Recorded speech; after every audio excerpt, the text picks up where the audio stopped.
जय माता दी। प्रिय भक्तों, आप सभी का हमारे चैनल मन की शांति में बहुत बहुत स्वागत है। सावन महीने के 21 दिन बीत चुके हैं। आज 22वां दिन है। 22वें दिन आप सब श्रावण महात्म के 22वें अध्याय का श्रवण करेंगे। आप सभी भक्तों का आज की कथा में हार्दिक स्वागत है।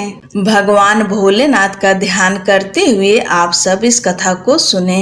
ईश्वर बोले, हे मुनि श्रेष्ठ, श्रावण मास में कृष्ण पक्ष की चतुर्थी तिथि के दिन सभी वांछित फल प्रदान करने वाला संकट हरण नामक व्रत करना चाहिए। सनत कुमार बोले, किस विधि से यह व्रत किया जाता है? इस व्रत में क्या करना चाहिए? किस देवता का पूजन करना चाहिए और इसका उद्यापन कब करना चाहिए? उसके विषय में मुझे विस्तार पूर्वक बताइए। ईश्वर बोले, चतुर्थी के दिन प्रातः उठकर दंत धावन करके इस संकट हरण नामक शुभ व्रत को करने के लिए यह संकल्प ग्रहण करना चाहिए। हे देवेश, आज मैं चंद्रमा के उदय होने तक निराहार रहूंगा और रात्रि में आपकी पूजा करके भोजन करूंगा। संकट से मेरा उद्धार कीजिए।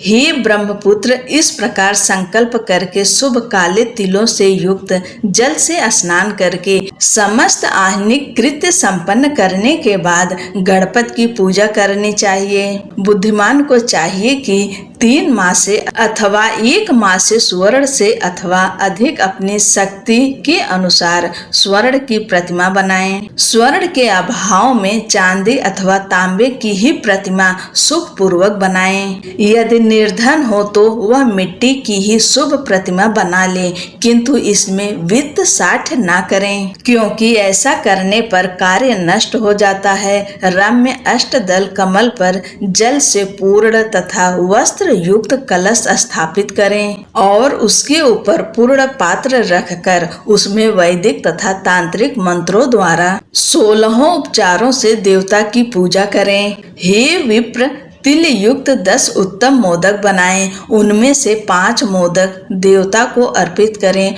और 5 मोदक ब्राह्मणों को प्रदान करें। भक्ति भाव से उस विप्र की देवता की भांति पूजा करें और यथाशक्ति दक्षिणा देकर यह प्रार्थना करें, हे विप्रवरी, आपको नमस्कार है। हे देव, मैं आपको फल तथा दक्षिणा से युक्त 5 मोदक प्रदान करता हूँ।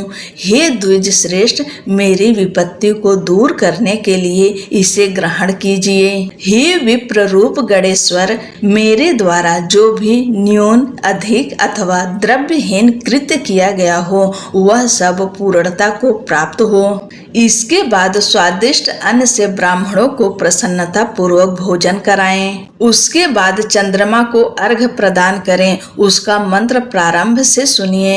हे क्षीर सागर से प्रादुर्भूत, हे सुधा रूप, हे निशाकर, हे गणेश की प्रीति को बढ़ाने वाले, मेरे द्वारा दिए गए अर्घ्य को ग्रहण कीजिए। इस विधान के करने पर गणेश्वर प्रसन्न होते हैं और वांछित फल प्रदान करते हैं। अतः इस व्रत को अवश्य करना चाहिए। इस व्रत का अनुष्ठान करने से विद्यार्थी विद्या प्राप्त करता है। धन चाहने वाला धन पा जाता है। पुत्र की अभिलाषा रखने वाला पुत्र प्राप्त करता है। कार्य की सिद्धि चाहने वाले का कार्य सिद्ध हो जाता है और रोगी रोग से मुक्त हो जाता है। विपत्तियों में पड़े हुए, व्याकुल चित्त वाले, चिंता से ग्रस्त मन वाले तथा जिन्हें अपने सुहृदजनों का वियोग हो गया हो, उन मनुष्यों का दुख दूर हो जाता है। यह व्रत मनुष्यों के सभी कष्टों का निवारण करने वाला, उन्हें सभी अभीष्ट फल प्रदान करने वाला, पुत्र पौत्र आदि देने वाला तथा सभी प्रकार की संपत्ति प्रदान करने वाला है। ओम नमो हेरंबाय मदमोदिताय संकटस्य निवारणाय स्वाहा को बोलना चाहिए। बुद्धिमान व्यक्ति को चाहिए कि इंद्र आदि लोकपालों की सभी दिशाओं में पूजा करें। अब मैं मोदकों की दूसरी विधि को बताता हूँ। पके हुए मूंग तथा तिलों से युक्त घी में पकाए गए तथा गरी के छोटे छोटे टुकड़ों से मिश्रित मोदक गणेश जी को अर्पित करें। उसके बाद दुर्वा के अंकुर लेकर इन नाम पदों से पृथक पृथक गणेश जी की पूजा करें। उन नामों को मुझसे सुनिए। हे गणाधिप, हे उमापुत्र, हे अघनाशक, हे एकदंत, हे इभवक्त्र, हे मूषक वाहन, हे विनायक, हे ईशपुत्र, हे सर्व सिद्धि प्रदायक, हे विघ्नराज, हे स्कुंदरो, हे सर्व संकट नाशन, हे लंबोदर, हे गणाध्यक्ष, हे गौर्यांग मल संभव, हे धूमकेतु, हे भालचंद्र, हे सिंदूरा सुरमर्दन, हे विद्या निधान, हे विकात, हे सूर्पकर्ण, आपको नमस्कार है। इस प्रकार इन 21 नामों से गणेश जी की पूजा करें। उसके बाद भक्ति से नम्र होकर प्रसन्न बुद्धि से गणेश देवता से इस प्रकार प्रार्थना करें। हे विघ्नराज, आपको नमस्कार है। हे उमापुत्र, हे अघनाशक, जिस उद्देश्य से मैंने यथाशक्ति आज आपका पूजन किया है उससे प्रसन्न होकर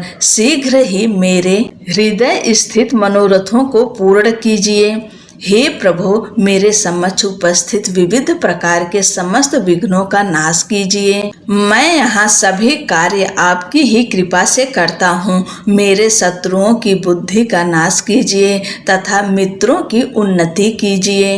इसके बाद 108 आहुति देकर होम करें। उसके बाद व्रत की संपूर्णता के लिए मोदकों का वायन प्रदान करें। उस समय कहें, गणेश जी की प्रसन्नता के लिए मैं 7 लड्डुओं तथा 7 मोदकों का वायन फल सहित ब्राह्मण को प्रदान करता हूँ। तदंतर ही सत्तम पुण्यदायिनी कथा सुनकर इस मंत्र के द्वारा 5 बार प्रयत्न पूर्वक चंद्रमा को अर्घ्य प्रदान करें। क्षीरोदारणो संभूत अत्रि गोत्र समुद्भव गृहाणारघ्यम मया दत्तम रोहिण्या सहित शशीन। क्षीर सागर से उत्पन्न तथा अत्रि गोत्र में उत्पन्न हे चंद्र, रोहिणी सहित आप मेरे द्वारा प्रदत्त अर्घ्य को स्वीकार कीजिए। उसके बाद अपने अपराध के लिए देवता से क्षमा प्रार्थना करें और अपने सामर्थ्य के अनुसार ब्राह्मणों को भोजन कराएं तथा ब्राह्मणों को जो अर्पित किया हो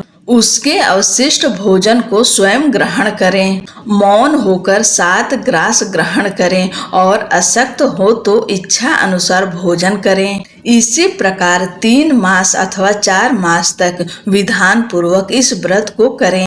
उसके बाद बुद्धिमान को चाहिए कि 5वें महीने में उद्यापन करे। उद्यापन के लिए बुद्धिमान को अपने सामर्थ्य के अनुसार स्वर्णमयी गणेश प्रतिमा बनानी चाहिए। उसके बाद उस भक्ति संपन्न मनुष्य को पूर्वोक्त विधान से चंदन, सुगंधित द्रव्य तथा अनेक प्रकार के सुंदर पुष्पों से पूजा करनी चाहिए और एकाग्रचित होकर नारिकेल फल से अर्घ्य प्रदान करना चाहिए।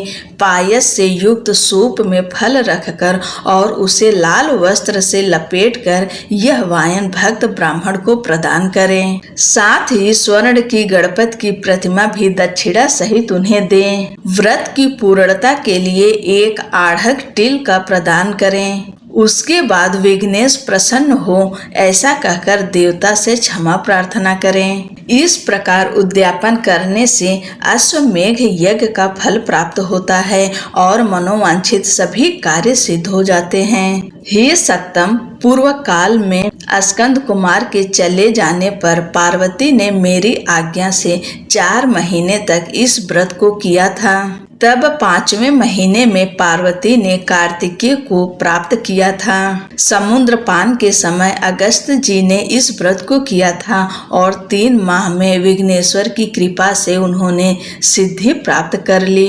हे विपेंद्र, राजा नल के लिए दमयंती ने 6 महीने तक इस व्रत को किया था। तब नल को खोजती हुई दमयंती को वे मिल गए थे। जब चित्रलेखा अनिरुद्ध को बाणासुर के नगर में ले गई थी तब वह कहाँ गया और उसे कौन ले गया, यह सोचकर प्रद्युम्न व्याकुल हो गए। उस समय प्रद्युम्न को पुत्र शोक से पीड़ित देखकर रुक्मिणी ने प्रेम पूर्वक उससे कहा, हे पुत्र, मैंने जो व्रत अपने घर में किया था उसे मैं बताती हूँ, इसे ध्यान पूर्वक सुनो। बहुत समय पहले जब राक्षस तुम्हें उठा ले गया था तब तुम्हारे वियोग जन्य दुख के कारण मेरा हृदय विदीर्ण हो गया था। मैं सोचती थी कि मैं अपने पुत्र का अति सुंदर मुख कब देखूंगी। उस समय अन्य स्त्रियों के पुत्रों को देखकर मेरा हृदय विदीर्ण हो जाता था कि यह मेरा ही पुत्र तो नहीं। इसी चिंता में व्याकुल हुए मेरे अनेक वर्ष व्यतीत हो गए। तब दैव योग से लोमस मुनि मेरे घर आ गए। उन्होंने सभी चिंताओं को दूर करने वाला संकष्टी चतुर्थी का व्रत मुझे विधान पूर्वक बताया और मैंने 4 महीने तक इसे किया। इसी के प्रभाव से तुम संबरासुर को युद्ध में मारकर आ गए थे। अतः हे पुत्र, इस व्रत की विधि जानकर तुम भी इसे करो। इससे तुम्हें अपने पुत्र का पता चल जाएगा। हे विप्र, प्रद्युम्न ने यह व्रत करके गणेश जी को प्रसन्न किया।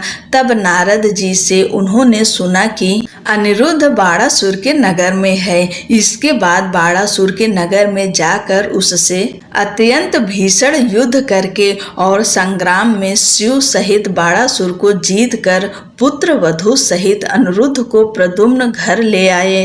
हे मुने, इसी प्रकार अन्य देवताओं तथा असुरों ने भी विघ्नेश की प्रसन्नता के लिए यह व्रत किया था। हे सनत कुमार, इस व्रत के समान सभी कोई भी व्रत, तप, दान और तीर्थ नहीं है। बहुत कहने से क्या लाभ है, इसके तुल्य कार्य सिद्धि करने वाला दूसरा कुछ भी नहीं है। अभक्त, नास्तिक तथा शठ को इस व्रत का उपदेश नहीं करना चाहिए, अपितु पुत्र, शिष्य, श्रद्धालु तथा सज्जन को इसका उपदेश करना चाहिए। हे विप्रर्षि, हे धर्मिष्ठ, हे विधिनंदन, तुम मेरे प्रिय हो तथा लोकोपकार करने वाले हो। अतः मैंने तुम्हारे लिए इस व्रत का उपदेश किया है। इस प्रकार श्री स्कंद पुराण के अंतर्गत ईश्वर सनत कुमार संवाद में श्रावण मास महात्म्य में चतुर्थी व्रत कथन नामक 22वां अध्याय पूर्ण हुआ।